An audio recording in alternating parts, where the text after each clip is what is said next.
Let's begin. Hello everyone, this is Tanya. I'm one of the TAs assigned to the aircraft design course taught by Professor A.K. Ghosh. So this is a revision session just before your exam. So we'll go over the questions of week 12 quickly, and then we'll just revise what was dealt with in this entire course. Okay, so let's begin. The first question is, continuous horizontal wind on stable aircraft changes which of the following? Its trajectory, angle of attack, bank angle. So it doesn't change its angle of attack because it's a horizontal wind, right? Then bank angle. Bank angle changes due to gusts, and then the stable aircraft corrects this disturbance, right? So what happens is when the gust comes, you have a side slip angle or bank angle, and then this is corrected by the aircraft by providing a moment, right? So then the aircraft then travels along this direction. So what happens is that, excuse me, what happens is that the trajectory of the aircraft changes, right? So it is trajectory. The aircraft then moves along the new direction, along the corrected direction. Then VN diagram of the airplane represents what? So let's have a look at the VN diagram. This is the VN diagram. So you can see that the limits of the flight profile are denoted here. So you have aerodynamic limits, structural limits, and then you have this corner velocity where you have the maximum turn radius. And then you have this aeroelastic limit, max Q, that is the maximum velocity or maximum dynamic pressure that the flight can withstand. So the VN diagram gives you limits of flight performance. Okay, so different kinds of limits, structural, aerodynamic, aeroelastic, Q, all of that. Okay, next, turbulence on the airplane changes. It changes everything, right? So turbulence can change the lift, and because of that, your lift to weight, load factor is lift to weight ratio. Weight does not change because of turbulence, but lift changes, so load factor changes. Angle of attack obviously changes due to turbulence. Similarly, the bank angle. So all of these. Turbulence changes all of these. Then VH diagram of an airplane represents what? So it represents velocity versus the altitude, right? So what all altitudes it takes over different velocities throughout the entire flight duration. So what it does is it gives you the flight envelope. Which of the following statements about static margin for a statically stable, we had dealt with this multiple times. So static margin of a stable aircraft is greater than zero. The static margin is minus dCm by dCl, which is x bar np minus x bar cg. So this has to be positive, that is cg has to be ahead of the neutral point. And this slope is negative for a stable aircraft. So negative of that, positive. So static margin has to be positive for a statically stable aircraft. All right. Which angle is responsible for airplane trajectory? So trajectory is denoted by definition, it is the flight path angle, right? So gamma. It is the angle between the chord and the oncoming velocity, right? So it gives you the trajectory, flight path angle. Angle of attack is alpha, pitch angle is theta. Both of them are not giving you the trajectory of the flight, only the flight path angle gives you the trajectory. All right? Okay. An airplane indicated airspeed is measured using. So in the initial lectures, we had seen the different instruments. So this is measured using the pitot tube.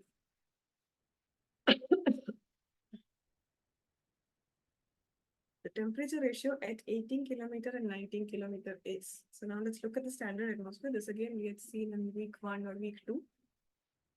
So in this 10 kilometer to 20 kilometer region, it is the isothermal region where the temperature does not vary. So your 18 and 19, which is asked in the question, falls in this isothermal region. So the ratio would be 1, right?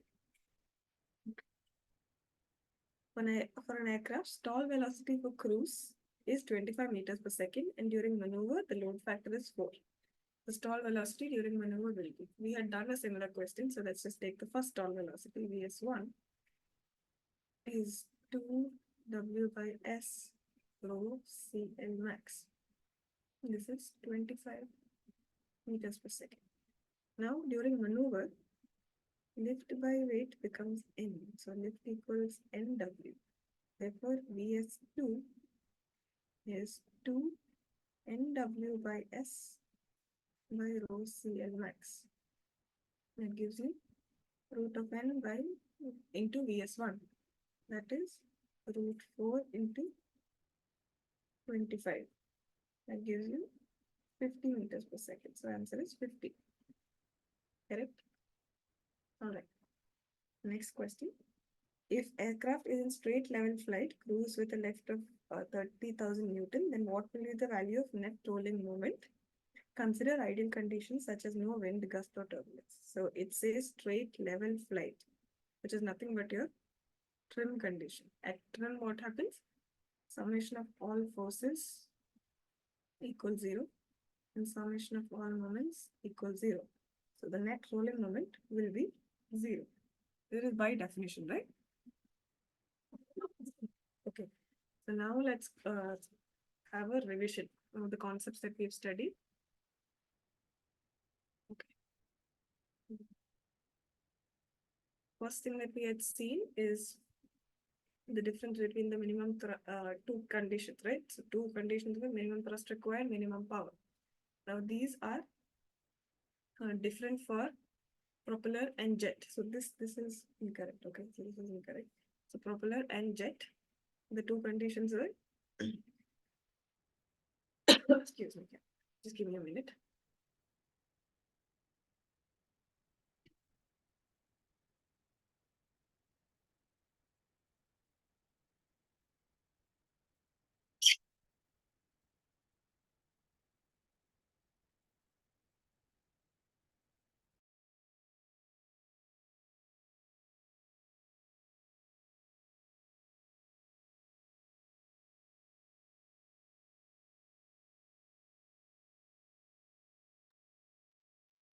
All right. For the two conditions, it was CL by CD max and CL raised to 3 by 2 by CD max. And the CL was given by CD naught by K. Here the CL is 3 CD naught by K. And when you substitute that into the drag polar, you get what is drag polar? CD equals CD naught plus K CL square. The CL, if you substitute, you get the two CD values. So why is it different for the propeller and jet, right? So this is the difference in the functioning of the propeller-driven aircraft and jet-driven. So propeller-driven aircraft, it moves a large amount of air slowly.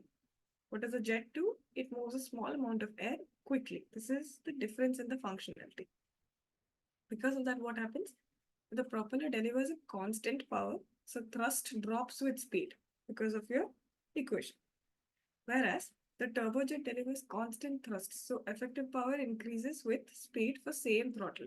Again, because the formula is given here. So the difference in the graphs for the propeller and turbojet, graph of power versus airspeed and thrust versus airspeed, you can see both of them reduce with altitude, but the variation is different. So it's constant power for the propeller and constant thrust for the turbojet. Okay, so this is why there's an inherent difference in the equations because the functionality is different. Okay. And then we had seen comparison of the velocity for the minimum drag, minimum power cases. Okay. So velocity, you just substitute the CD and CL values, and you get VMD, that is the minimum drag, and this is the minimum power. Minimum drag is nothing but the minimum thrust required. So this is the relation between the velocity of minimum power case and velocity of minimum drag case. This can be used in some formulas, but it's nothing that you can't derive. You just have to remember the CL by CD ratio and the value of CL. Then anything else you will be able to derive. Right. Then we had seen the nomenclature of an aircraft for an airfoil. So you have the leading edge, and then you have the leading edge radius, then location of maximum thickness. What you have chord line, you have camber line. So what is chord line? It's a straight line that joins the leading edge to the trailing edge. What is the camber line? It's a line that is equidistant from the upper surface and the lower surface. And the distance between those two is called the camber. And the maximum camber is denoted here, where the distance is maximum. You have the location of maximum camber, location of maximum thickness. All of these parameters are used to classify airfoils. You have the different classifications of airfoils, the NACA 4, 5, 6 series. in the supercritical airfoil. So what are the wing airfoil considerations when we choose the airfoil? We need CL alpha to be as large as possible, because for a small angle of attack, you need as large lift as possible. Then you want to delay your alpha stall as much as possible, because you want a large range of operation of angle of attack. Your CL max needs to be increased, again for the similar reason, where stalling speed needs to be increased, right? So you should be able to fly for at a larger velocity before the aircraft stalls. The critical Mach number should be as high as possible. What is critical Mach number? Critical Mach number is the Mach number at the leading edge of the airfoil, where at some point in the airfoil, the Mach number has reached 1. Okay, excuse me. Just give me.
You want that? Okay. So you also need your CMAC to be positive. Why? Because you want to train your aircraft at positive angles of attack. All right. Another thing is drag divergence Mach number. MDD should also be as high as possible. Drag divergence Mach number is the Mach number at which the drag increases exponentially with some increase in Mach number. Okay. So you want this quantity to be as large as possible. So what are the geometric considerations that will lead to changes in all of these parameters? You have nose radius, thickness to chord ratio, camber, aspect ratio of the entire airfoil, of the entire wing. All these considerations you have. So changing these geometric parameters will give you a change of these aerodynamic parameters. Right? Okay. So this is just a demonstration of what is critical Mach number. So critical Mach number here is, you can see that critical Mach number is 0.72, because at this point on the airfoil, the Mach number is 1. Okay, so maximum local velocity is 1. So your critical Mach number is 0.72. Any Mach number greater than that would lead to a formation of shock wave on the surface of the airfoil. What happens if shock waves are formed? There's a turbulence in the aft of the shock wave, and there is a possible flow separation, which leads to lesser lift generation than what is expected of the airfoil. Okay, and these are the different types of airfoil. So you have the low camber, deep camber, another type of deep camber, then you have low lift. So this is the reflexed airfoil. What is the reflexed airfoil? Where you have a slight upward curvature towards the trailing edge. Okay, the one definition that we had seen during the course, somebody had told us during the course of this series, was that reflex airfoil is where the camber line cuts the chord line twice. Right. So I thought it was a very interesting definition. I think we'll discuss this several times. Then you have a symmetric airfoil and this last one. What is this? This is a supercritical airfoil. What this airfoil does is that it increases the critical Mach number. It increases the drag divergence Mach number. It delays the shock wave formation. What happens here is that the upper surface is flattened. Is flattened. So what happens is that the shock wave is formed a little later, aft. Okay, so it delays the formation of shock wave and delays the flow separation, allowing you to operate for a higher range of Mach numbers. All right. Yeah, so this is the supercritical airfoil. What are the advantages? Higher drag divergence Mach number. Shockwave forms aft when compared to conventional airfoil. Reduced boundary layer and shock interaction, which gives you less drag, less flow separation, so on and so forth. Okay. Okay. Then we had seen this why winglets are used. So you have when the velocity below the surface of the wing interacts with the velocity above the surface of the wing at the tip, there are large vortices formed. And due to this, there is a drag, there is an induced drag.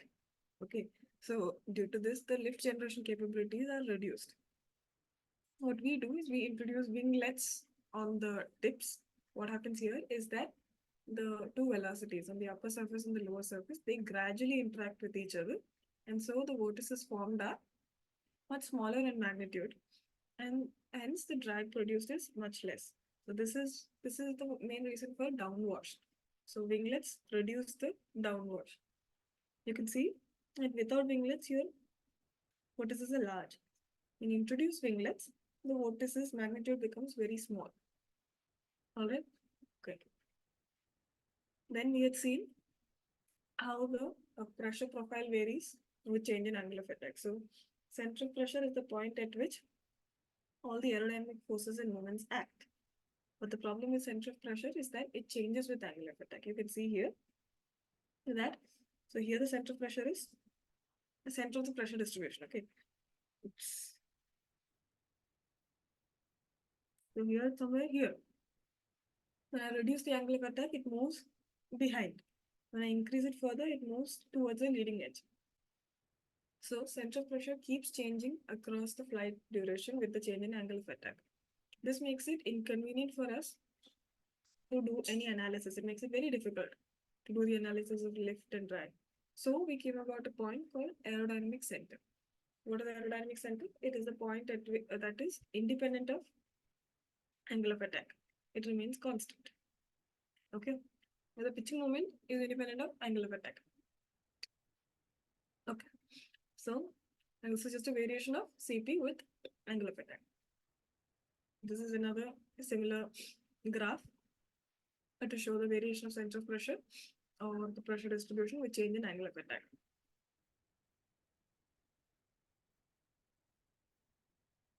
Oh. Give me a minute.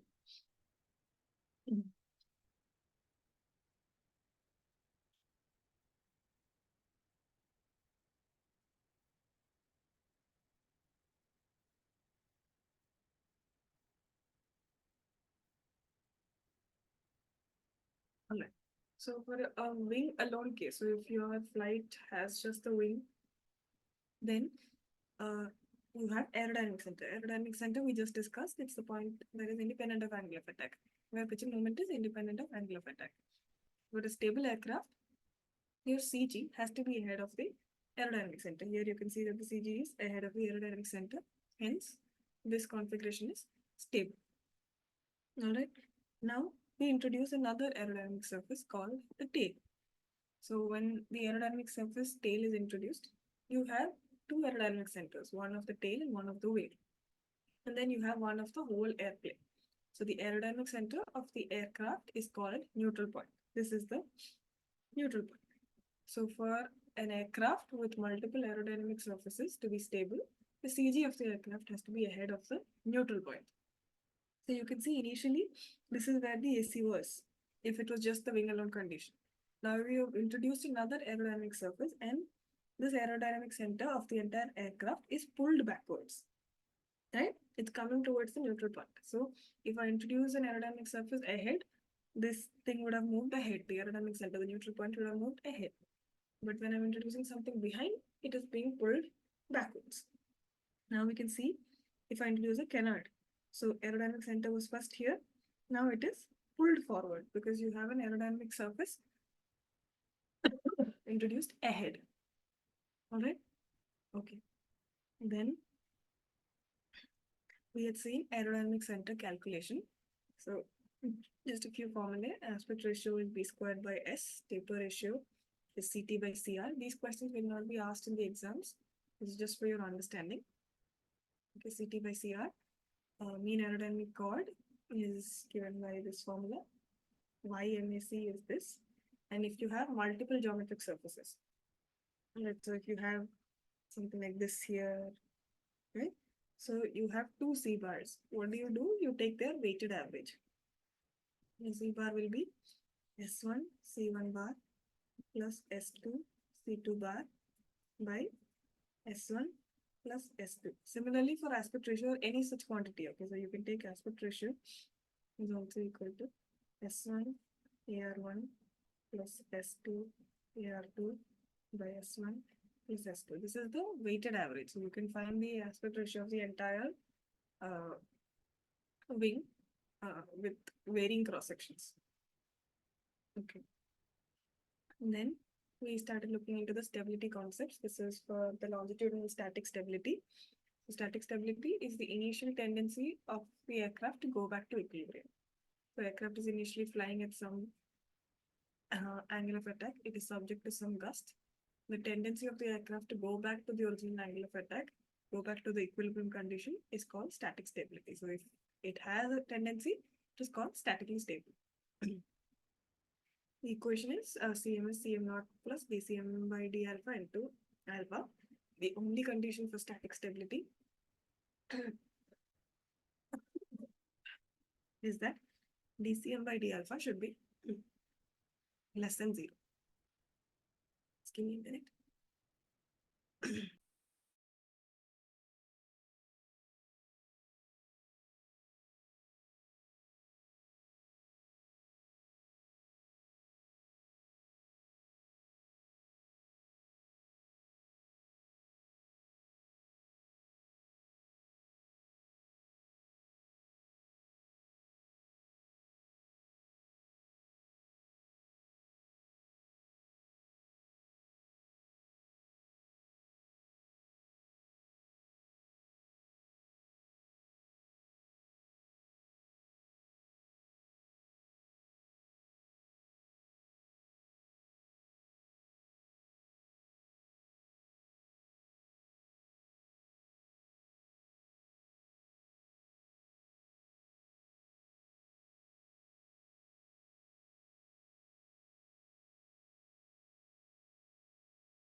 Sorry about that. The only condition for static stability is that dCm by d alpha should be less than 0. The Cm naught should be greater than 0 to ensure that you can trim the aircraft at a positive angle of attack. Then we saw the contribution of wing and tail towards the pitching moment. So this contributes towards Cm naught. This contributes towards Cm naught. This is Cm alpha. The entire thing with a negative sign and Cm alpha of the tail. How do you ensure Cm naught to be greater than 0? One is playing around with this wing setting and tail setting angles. The other one is to use the reflex airfoil. All right.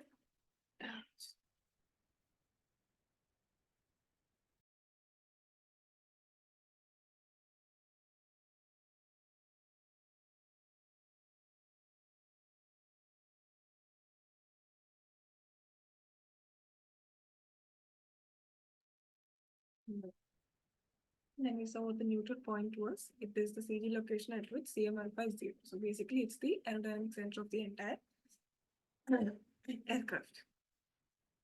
Okay, then we saw static margin. Static margin is minus dCm upon dCl. And if you have several components, what do?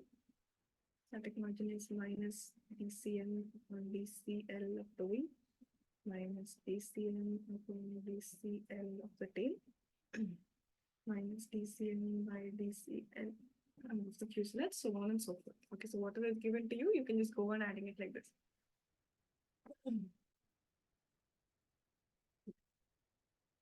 Then we looked into directional stability and control. So the conventions were right wing back is considered positive joint moment.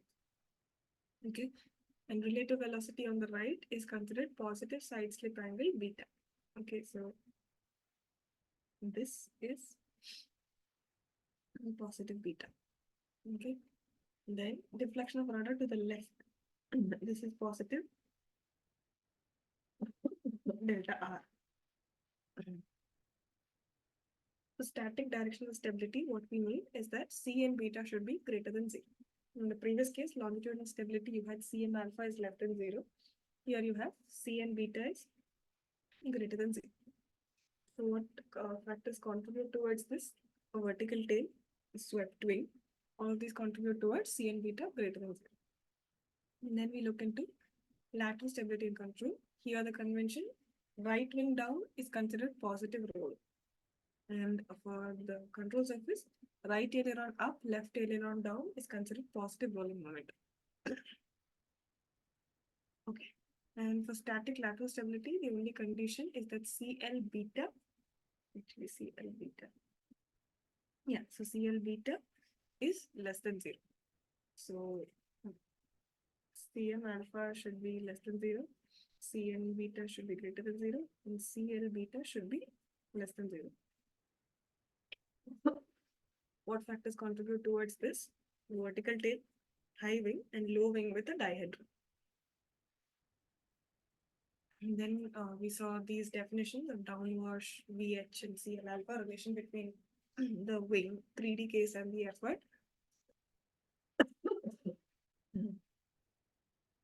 So the downwash angle is represented by epsilon naught plus dou epsilon by dou alpha into alpha, this is alpha wing.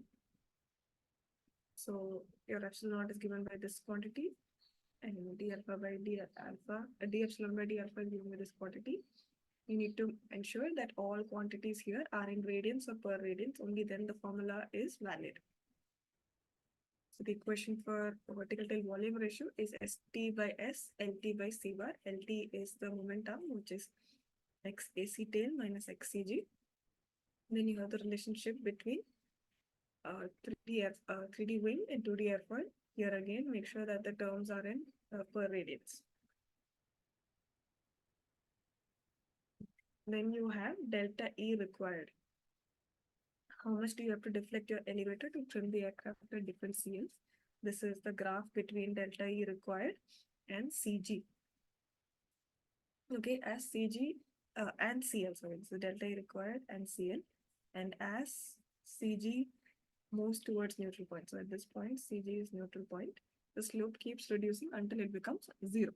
So when CG is at the neutral point, the slope becomes 0. Okay, hold on. Then we have, yeah, so this convention, this is something that we had seen, the difference between yaw angle and bank angle, that is side slip angle. So side slip angle is when the relative airflow is subject to a gust and the relative airflow is changed and you have a beta, induced beta. What is yaw angle?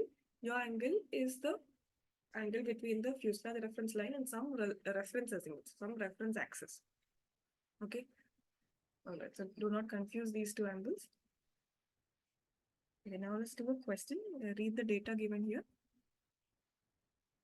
Read it carefully. You have the weight of the aircraft, you have velocity, you have density at sea level, you have CL alpha of the wing, CL alpha of the tail, zero lift angle of attack, C bar, B, CM naught, tail efficiency factor, XAC of the wing, XAC of the tail, control surface effectiveness parameter tau, and the downwash parameters. And you have some relations and formulae given to you directly in the question.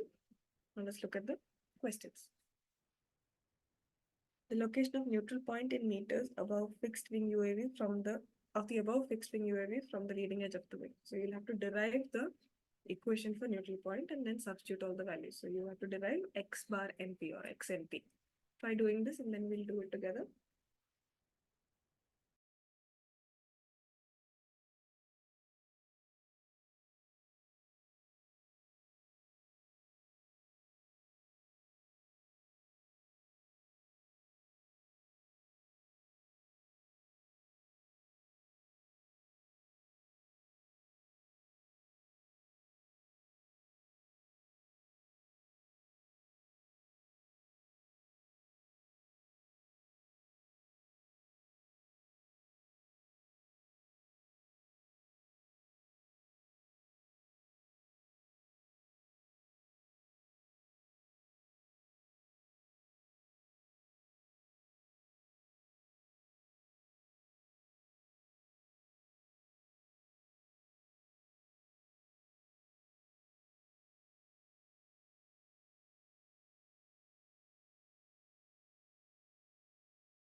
Okay, 10 minutes are over. Let's try doing this. We'll derive the formula. Okay, so you have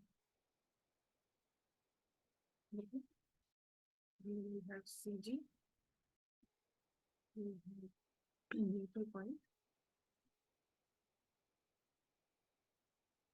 you have AC wing,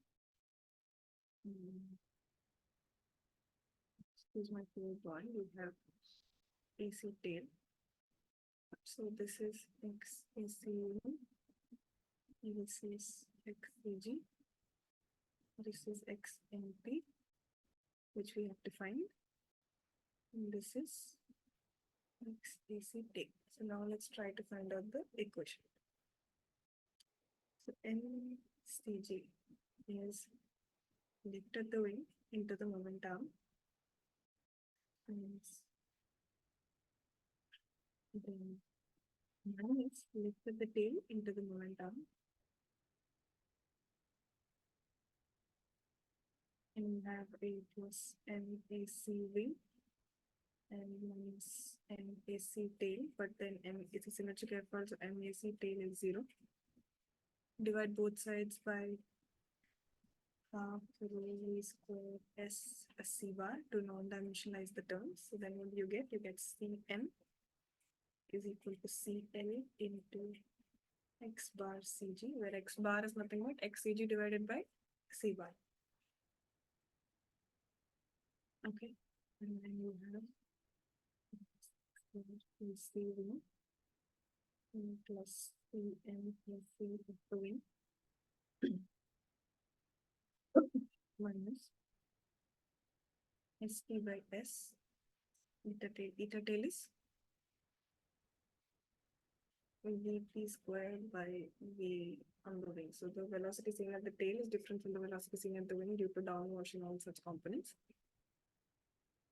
And you have Cl alpha tail into alpha tail into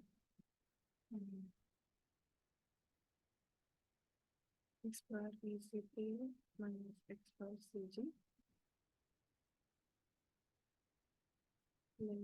where alpha tail is alpha wing plus tail setting angle minus epsilon. And epsilon is epsilon naught plus dou epsilon by dou alpha into alpha wing. Okay, so now let's expand the equation. So CL is CL naught plus CL alpha into alpha.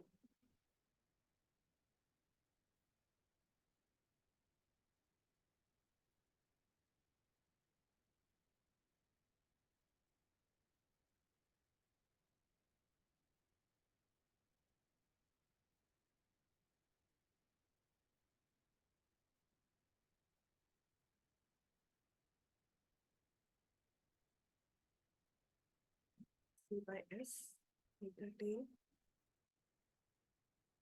alpha tail minus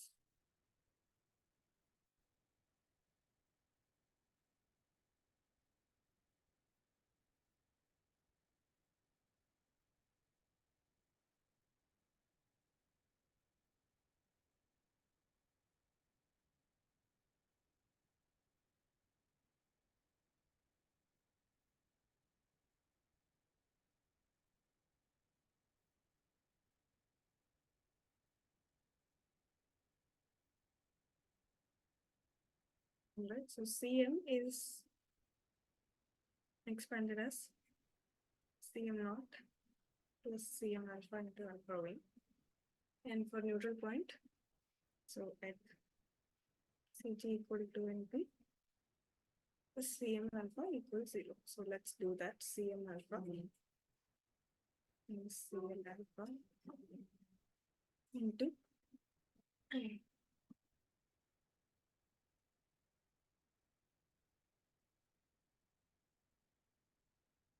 Cg is x bar AC wing minus Sp by S the tail, Cm alpha tail 1 minus, okay, it should be x bar NP, right? So it's at CG equals NP. NP epsilon by rho alpha x bar AC tail minus x bar NP equals 0. Now if you rephrase the equation, reformulate the equation, we have CL alpha of the wing x bar AC wing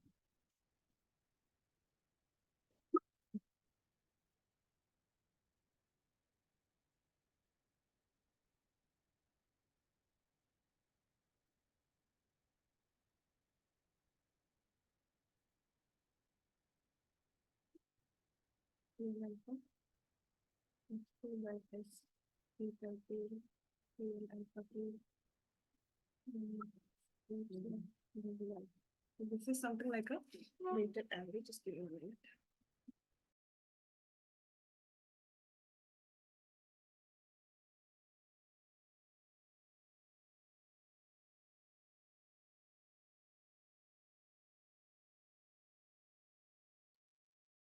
Okay, so it's like a weighted average. So what it does is, so this is the equation. You can just substitute the terms and get the numerical value.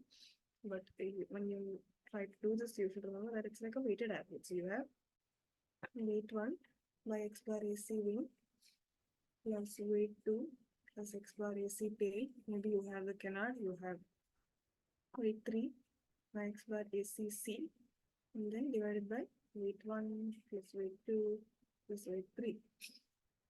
Right, in this case, the weight is CL alphas.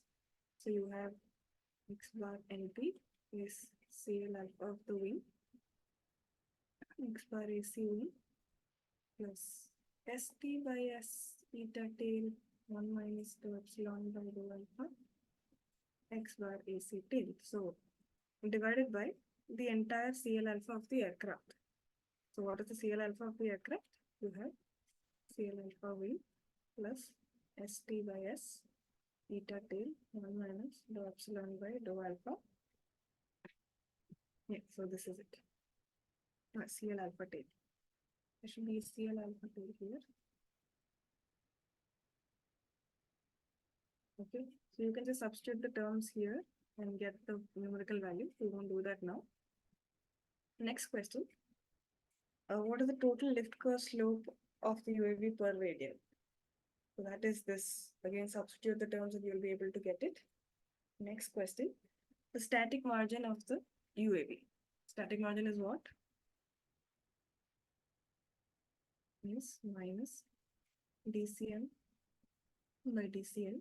That is minus DCM by D alpha into DCL. That is minus CM alpha by CL alpha. CM alpha you found out in the first question. CL alpha in the second question. So if we just substitute those two terms, we'll be able to find this. Next, with static margin obtained in question 3, what will be the location of center of gravity of UAV in meters from the leading edge? The static margin you already found out. That is nothing but x bar NP minus x bar CG. So x bar NP in the first question we did, static margin previous questions, you'll be able to find out x bar CG. Okay. Next is identify the horizontal tail identify the horizontal tail volume ratio of the fixed wing UAV. What is the formula? VH is equal to STLT upon SC bar, where LT is x bar, okay, XAC minus XCG. Correct? So again, if you substitute the values, you'll be able to find this out. Moving on. Yeah, so this is just a revision slide. So CL is the expansion of CL. That is the linear expansion. So if you have something like this, it's for a symmetric airfoil, for a cambered airfoil, CL versus alpha. Then you have drag polar, CD naught plus KCL squared. This is the parasite drag, and this is the induced drag. Then you have thrust required. You have velocity, stalling velocity, rate of climb, all of these terms. Just try to remember this. And I think with that, you've come to an end of this session. So if you have no questions, we can end the session here. Do you have any questions?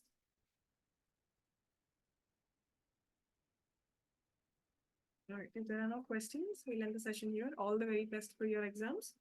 If you have any questions before the exam, please put it up on the forum. We'll try to answer it. Thank you.